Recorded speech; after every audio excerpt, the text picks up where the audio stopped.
بسم اللہ الرحمن الرحیم.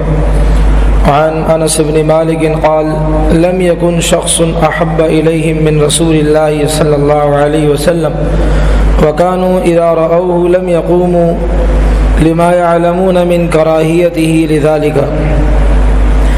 کھڑے ہونے کے متعلق احادیث اور آداب ذکر کیے جا رہے ہیں.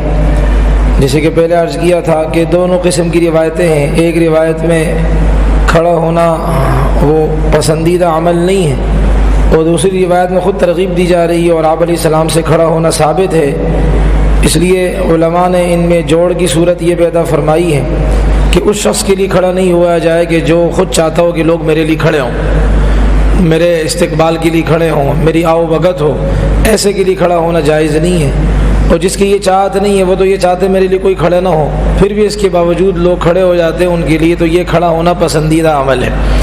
تو انس بن مالک فرماتے ہیں کہ رسول اللہ صلی اللہ علیہ وسلم کے صحابہ کے نزدیک اللہ کے رسول سے زیادہ کوئی محبوب شخص نہیں تھا. صحابہ کے نزدیک سب سے زیادہ کائنات کی جو پسندیدہ شخصیت تھی وہ اللہ کے رسول علیہ السلام کی ذات تھی. آپ علیہ السلام کے صحابہ جب اللہ کے نبی کو دیکھتے تو کھڑے نہیں ہوتے تھے، اس لیے کہ وہ اللہ کے نبی علیہ السلام کے بارے میں یہ جانتے تھے کہ اللہ کے نبی اپنے لیے کھڑا ہونا پسند نہیں فرماتے ہیں. تو جب آپ علیہ السلام کی منشا وہ جانتے تھے کہ ہمارے نبی کو اپنی ذات کے لیے کھڑا ہونا پسند نہیں ہے تو ہم کھڑے ہوں گے، رسول اللہ کو تکلیف ہوگی، اس لیے وہ اپنی چاہتوں کو نبی علیہ السلام کی چاہتوں پر قربان کیا کرتے تھے. اور ایمان اسی کو کہا جاتا ہے کہ اپنی چاہتوں کو انسان قربان کرے رسول اللہ صلی اللہ علیہ وسلم و دین کی چاہت پر. اور اسی لیے علماء محدثین فقہا فرماتے ہیں کہ نبی علیہ السلام کے صحابہ معیار حق ہیں. معیار حق کا مطلب ہے کہ حق کا دار و مدار ان پر ہے کہ جو نبی کے صحابہ سے محبت کرے گا تو وہ حق والا ہے، اور جو نبی کے صحابہ سے نفرت کرے گا تو وہ حق نہیں، وہ گمراہی پر چلنے والا ہے. اور ان کو نبی علیہ السلام کے صحابہ کو حق کا معیار اس لیے قرار دیا گیا کہ انہوں نے اپنی چاہتوں کو نبی کی چاہت پر قربان کیا ہے. انہوں نے اپنی پسندیدہ چیزوں کو نبی علیہ السلام کی مرضیات پر، آپ علیہ السلام کی خواہشوں اور خوشیوں پر قربان کیا ہے. تبھی حق نے یہ فیصلہ کیا کہ اے میرے نبی کے صحابہ، میں یہ فیصلہ کرتا ہوں کہ جو تم سے راضی ہوگا میں اس سے راضی ہوں گا، جو تم سے ناراض ہوگا میری طرف سے ان کے لیے وہ لعنتیں ہیں، اور دوری کا ان کے لیے پیغام ہے کہ میں اپنی ذات کے قریب ان کو نہیں کروں گا جن کے دل کے اندر آپ کی نفرت ہوگی. تو یہ رسول اللہ صلی اللہ علیہ وسلم کے صحابہ، اس سے سبق ہمیں بھی ملتا ہے کہ ہم جس کو بھی فالو کرتے ہیں، جس کو بھی ہم چاہتے ہیں، وہ اللہ کے نبی سے بڑھ کر نہیں ہے. اس کی ذات، اس کی شخصیت اللہ کے نبی سے بڑھ کر نہیں ہے. اگر وہ اللہ کے نبی کے مقابلے میں آئے گا جوتوں کی نوک پر رکھیں گے، وہ اللہ کے نبی علیہ السلام کے مقابلے میں آئے گا بالکل پلٹ کر اس کو دیکھیں گے بھی نہیں، اس لیے کہ اللہ کے نبی ہی ہمارا سب کچھ ہے. اس لیے کسی اللہ والے نے کیا بہترین بات فرمائی کہ ہمارے لیے امید کی آخری کرن محمد الرسول اللہ صلی اللہ علیہ وسلم کی ذات ہے. کیا ظالمو تم ہم سے یہ واسطہ بھی چھیننا چاہتے ہو؟ ہمارے پاس وہ اعمال نہیں کہ ہم اللہ کو دکھا سکیں کہ اللہ میری یہ نمازیں ہیں، یہ میری تقریریں ہیں، یہ میری باتیں ہیں، یہ میرے اعمال ہیں، اس کی وجہ سے مجھے جنت میں داخل کر دے. ہمارے اعمال کرے پھس پھسے ہیں. ہمارے پاس امید کی کرن ہے، وہ رسول اللہ صلی اللہ علیہ وسلم کی ذات ہے.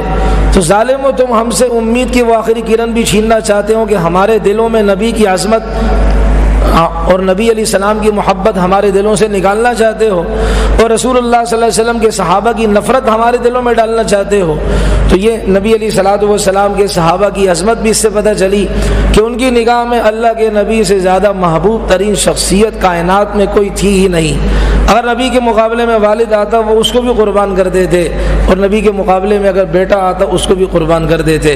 اللہ تعالی ہماری نسل کو، ہمارے مسلموں کو اللہ تعالی حقیقت نصیب فرمائے، حقیقی آنکھ اللہ نصیب فرمائے کہ ہم کن کی خاطر کن کو چھوڑ رہے ہیں. ان پلیت لوگوں کی خاطر نبی کو چھوڑ رہے ہیں، ان ناپاکوں کی خاطر نبی علیہ السلام کو چھوڑنے ہیں، جن کا پسینہ نکلے تو مشک و عنبر ان کے سامنے خیرہ ہیں، اور جن کے لعاب مبارک کی مٹھاس ایسی ہے کہ دنیا کی ساری شہد اور دنیا کی ساری مٹھاس ایک جگہ کرو، ہمارے نبی علیہ السلام کے لعاب مبارک کا مقابلہ نہیں کر سکتی ہے۔ یہ ہے ایمان کہ رسول اللہ صلی اللہ علیہ وسلم نے ایک حدیث میں بھی فرمایا لا یؤمن احدکم حتی اکون احب الیہ من والدہ وولدہ والناس اجمعین، کہ تم میں سے اس وقت تک کسی کا ایمان اللہ کے ہاں قابل قبول ہی نہیں جب تک کہ اس کے ہاں میں اس کے ماں باپ، اس کی اولاد، اس کے دوست، ساری کائنات کے لوگوں سے زیادہ محبوب نہ ہو جائے۔ یہ آج کل کے لیڈر کیا ہے نبی علیہ الصلوۃ والسلام کی ذات کے سامنے، ان کی حیثیت کیا ہے نبی علیہ السلام کی ذات کے مقابلے میں؟ میرے محترم، غیر شعوری طور پر آج ہماری تربیت ایسے کی جا رہی ہے کہ جب موقع آئے تو کہنا کہ لا الہ الا اللہ محمد الرسول اللہ نہیں، لا الہ الا اللہ فلاں لیڈر رسول اللہ۔ غیر شعوری طور پر ہماری ذہن سازی اس طرح کی جائیے کہ جب موقع آئے تو تم محمد کے کلمے میں سے محمد کا نام مٹانا چاہو، جب ہم کہیں تو مٹا دو، کلمے پر پتھر مارنا چاہو مار دینا، کلمے پر جوتے مارنا چاہو مار دینا، لیکن اپنے اس مقتدا اس بدبخت لیڈر کو مت چھوڑنا۔ یہ غیر شعوری طور پر آج ہمارے دل دماغ میں یہ چیز انجیکٹ کی جا رہی ہے، داخل کی جا رہی ہے۔ تو رسول اللہ صلی اللہ علیہ وسلم کے بارے میں، صحابہ کے بارے میں آتا ہے کہ ان کی نگاہ میں رسول اللہ سے زیادہ کائنات میں کوئی چیز محبوب نہیں تھی۔